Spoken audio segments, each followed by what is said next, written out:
warahmatullahi wabarakatuh. Perkenalkan, saya Ruli Sururudin dari Universitas Siber Asia, Prodi Sistem Informasi. Di sini saya akan menjelaskan terkait mata kuliah Pendidikan Pancasila dengan tema materi mendorong pemahaman Pancasila melalui pendekatan pendidikan, suatu analisis terhadap siswa. Baiklah, kita akan langsung ke materi pokok bahasan. Penerapan nilai-nilai Pancasila dalam proses pembelajaran dapat dijelaskan sebagai berikut, di mana penerapan nilai-nilai Pancasila ini dalam pendidikan adalah elemen esensial atau sangat penting ketika kita akan membentuk karakter peserta didik. Kemudian nilai-nilai apa saja yang terkandung di dalamnya, yakni meliputi ketuhanan, kemanusiaan, persatuan, kerakyatan, dan keadilan.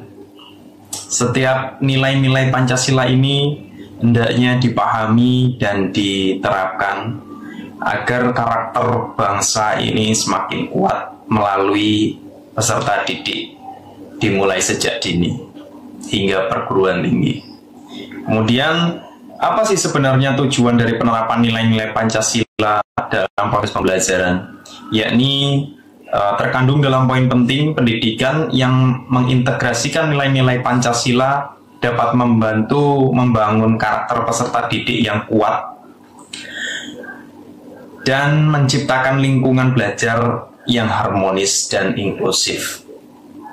Terlepas dari itu, kelak mereka akan menjadi orang-orang yang berkarakter dengan jiwa nasionalisme tinggi. Yang pertama, kita mulai dari pemahaman ketuhanan yang Maha Esa yang disimbolkan dengan bintang. Penerapan nilai ketuhanan melalui kegiatan keagamaan yang rutin, penyelenggaraan peringatan besar agama, dan integrasi nilai-nilai agama mata pelajaran lainnya bisa kita implementasikan dalam pendidikan, di mana kegiatan-kegiatan tersebut dapat menumbuhkan rasa mendekatkan diri terhadap keyakinan mereka masing-masing. Kemudian, poin pentingnya yaitu dapat dilakukan kegiatan-kegiatan seperti doa bersama, perayaan hari besar keagamaan masing-masing, saling mentoleransi, kemudian diskusi kelompok yang membahas mungkin hal-hal yang berkaitan dengan keagamaan agar menumbuhkan nilai toleransi dan saling menghormati dan menghargai.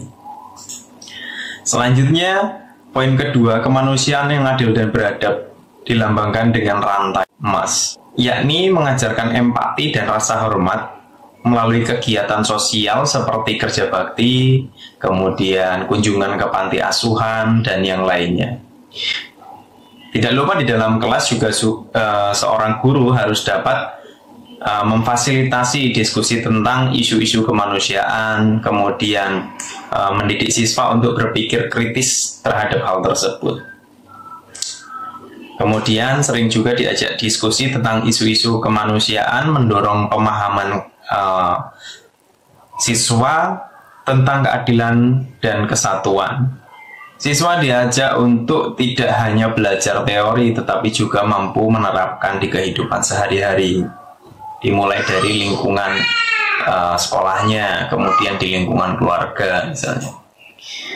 Selanjutnya, sila yang ketiga, persatuan Indonesia yang dilambangkan oleh pohon beringin hijau, di mana mempromosikan keagamaan budaya, di mana mempromosikan keragaman budaya melalui kegiatan seperti festival budaya, kemudian pameran seni sejarah, itu dapat menumbuhkan rasa patriotisme, di mana mereka bisa belajar, oh dulu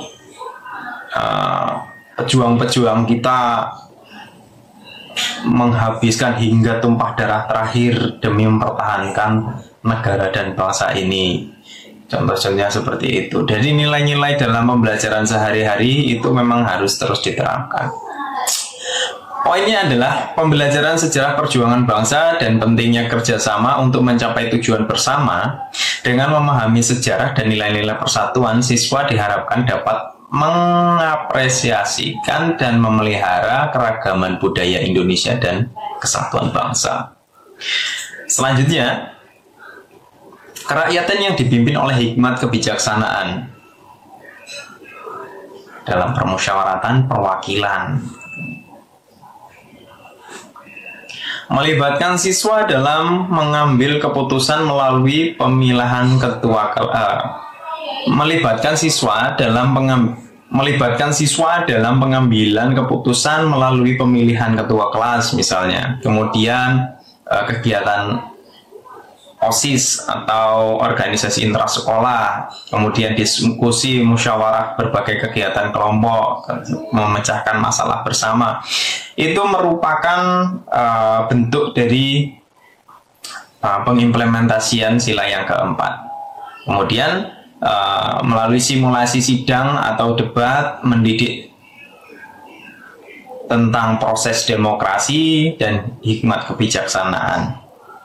Melalui partisipasi aktif proses demokrasi di sekolah, siswa dapat belajar nilai-nilai demokrasi dan pentingnya bermusyawarah tadi dalam pengambilan keputusan, sehingga kelak menjadi seorang pemimpin yang baik.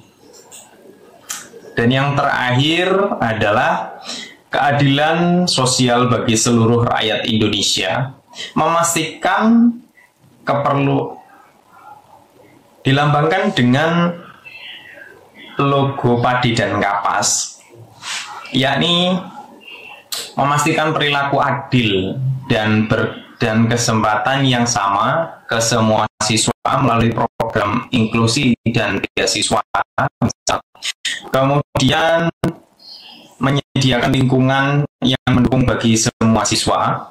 Kemudian sila kelima, keadilan sosial bagi seluruh rakyat Indonesia, di mana disimbolkan dengan padi dan kapas, memastikan perlakuan adil dan kesempatan yang sama bagi semua siswa melalui program inklusi dan beasiswa misalnya.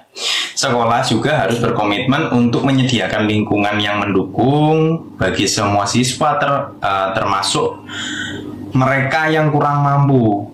Guru juga dapat menggunakan metode pembelajaran yang mendorong partisipasi aktif dari semua siswa untuk mencegah diskriminasi. Nah, di sini diharapkan tidak ada kesenjangan-kesenjangan sosial karena memupuk hal tersebut sejak kecil adalah hal yang penting. Karena di sini memupuk jiwa sosialisme yang tinggi harus ditegakkan sejak dalam bangku sekolah. Kemudian poin penting dari sila keadilan sosial bagi seluruh rakyat Indonesia ini adalah bagaimana guru dapat mengimplementasikan metode pengajaran yang mendorong partisipasi dari semua siswa untuk mencegah diskriminasi. Dengan demikian, setiap siswa merasa dihargai dan diberi kesempatan untuk berkembang secara optimal dan secara adil. Sehingga kelak mereka menjadi orang-orang yang berjiwa sosial tinggi. Kemudian, bagaimana peran guru dalam penerapan nilai-nilai Pancasila baik di sekolah maupun di lingkungannya? Guru sebagai fasilitator, teladan dan pembimbing dalam penerapan nilai-nilai Pancasila. Sudah pasti, karena guru adalah contoh bagi siswa-siswanya. Guru juga harus dapat memfasilitasi diskusi atau berbagai kegiatan yang mengarah pada pemahaman persila, dari yang pertama hingga yang kelima. Sehingga nilai-nilai tersebut dapat tercermin dalam perilaku sehari-hari. Guru harus memfasilitasi diskusi menjadi contoh dan membimbing untuk mengintegrasikan nilai-nilai Pancasila. Itulah poinnya. Selanjutnya, tantangan dan solusi atas penerapan metode ini untuk siswa, yakni mengatasi kekurangan pemahaman dan keterbatasan waktu dan sumber daya, serta sikap tidak konsisten dalam penerapan nilai-nilai Pancasila. Maka guru harus diberi pelatihan yang berkelanjutan, kemudian pendekatan pembelajaran tematik, dan komitmen konsisten dari seluruh anggota sekolah adalah beberapa solusi yang dapat diambil. Selanjutnya, kesimpulannya adalah penerapan nilai-nilai Pancasila dalam pendidikan itu sangat penting untuk membentuk generasi yang berkarakter dan berintegritas. Dengan upaya integrasi dan berkesinambungan, nilai-nilai Pancasila dapat menjadi landasan kuat untuk membentuk sikap positif peserta didik. Pancasila sebagai dasar negara Indonesia memiliki peran penting dalam mempersatukan keberagaman bangsa.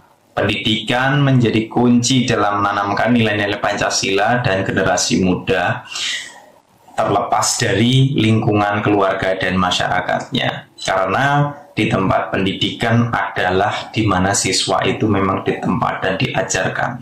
Seperti itu.